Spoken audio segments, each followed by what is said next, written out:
দুই নাম, দুই সাম্রাজ্য, দুই কিংবদন্তি। একজনের পায়ে জাদু, আরেকজনের শরীরে যুদ্ধের আগুন। বিশ্ব ফুটবল প্রায় 2 দশক ধরেই বিভক্ত শুধু এক প্রশ্নে, মেসি নাকি রোনালদো, কে আসল গড? স্টেডিয়ামের গ্যালারি থেকে শুরু করে সোশ্যাল মিডিয়ার কমেন্ট সেকশন, বন্ধুদের আড্ডা থেকে কোটি মানুষের হৃদয়, এই যুদ্ধ কখনো থামেনি।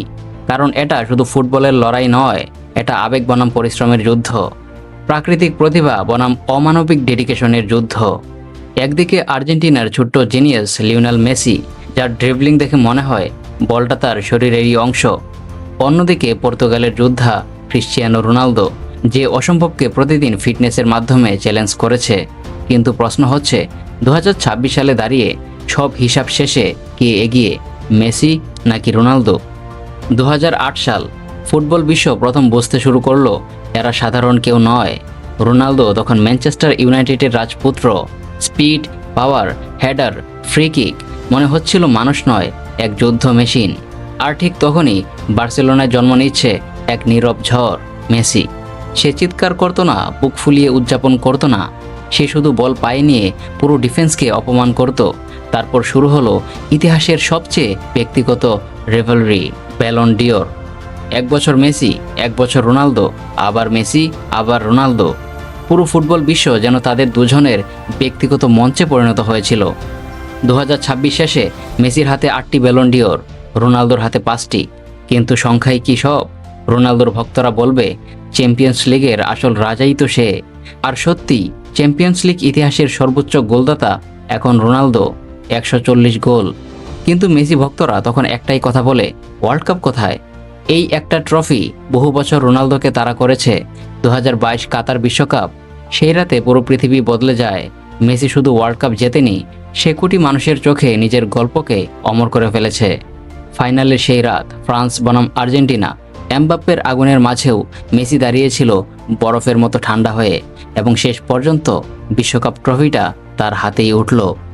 অনেকের কাছে সেদিনই গড ডিবেট শেষ হয়ে গিয়েছিল, কারণ ইতিহাস নিষ্ঠুর, সে শেষ ট্রফিটাই বেশি মনে রাখে। কিন্তু এখানেই গল্পের শেষ নয়। রোনালদো হার মানেনি। 41 বছর বয়সেও সে এখনও গোল করছে, সে নিজেকে পুশ করছে এবং বলছে রোনালদো শেষ হয়ে যায়নি। আর এটাই রোনালদোকে আলাদা করে। সে হয়তো মেসির মতো জন্মগত জাদুকর নয়, কিন্তু সে পৃথিবীকে শিখিয়েছে মানুষ কতদূর যেতে পারে শুধুমাত্র পরিশ্রম দিয়ে। 2026 ওয়ার্ল্ড কাপ হতে যাচ্ছে সম্ভবত তাদের শেষ বিশ্বকাপ। ভাবুন তো, দুই কিংবদন্তি শেষবারের মতো একই মঞ্চে।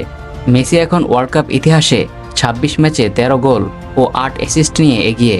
রোনালদোর আছে 22 ম্যাচে 8 গোল। কিন্তু রোনালদোর একটা জিনিস এখনও আনম্যাচড, তার হাঙ্গার। আর মেসির একটা জিনিস পৃথিবীতে দ্বিতীয়টি নেই, তার ম্যাজিক। এখন প্রশ্ন হচ্ছে, কে আসল গড? যদি আপনি পিওর ফুটবল আর্টিস্ট্রি দেখেন, তাহলে হয়তো বলবেন মেসি। যদি আপনি মেন্টালিটি, ডিসিপ্লিন আর ইম্পসিবল লংগেভিটি দেখেন, তাহলে হয়তো বলবেন রোনালদো। কিন্তু সত্যিটা আরও গভীর, কারণ মেসি ছাড়া রোনালদোর গল্প অসম্পূর্ণ, রোনালদো ছাড়া মেসির গল্পও তেমনিই অসম্পূর্ণ। তারা একে অপরকে এমন উচ্চতায় ঠেলে দিয়েছে যেখানে হয়তো আর কোনো ফুটবলার কখনো পৌঁছাতে পারবে না। একজন আগুন, আরেকজন শিল্প, একজন যুদ্ধ, আরেকজন কবিতা। আর ফুটবল ভাগ্যবান, কারণ সে একই যুগে দুজনকেই দেখেছে। শেষ বাঁশি একদিন বেজে উঠবে, স্টেডিয়ামের আলো নিভে যাবে, কিন্তু মেসি ভার্সেস রোনালদো নামের এই যুদ্ধ ফুটবলের ইতিহাসে চিরকাল বেঁচে থাকবে। কারণ কিংবদন্তিরা অবসর নেয়, কিন্তু তাদের গল্প কখনো মরে না।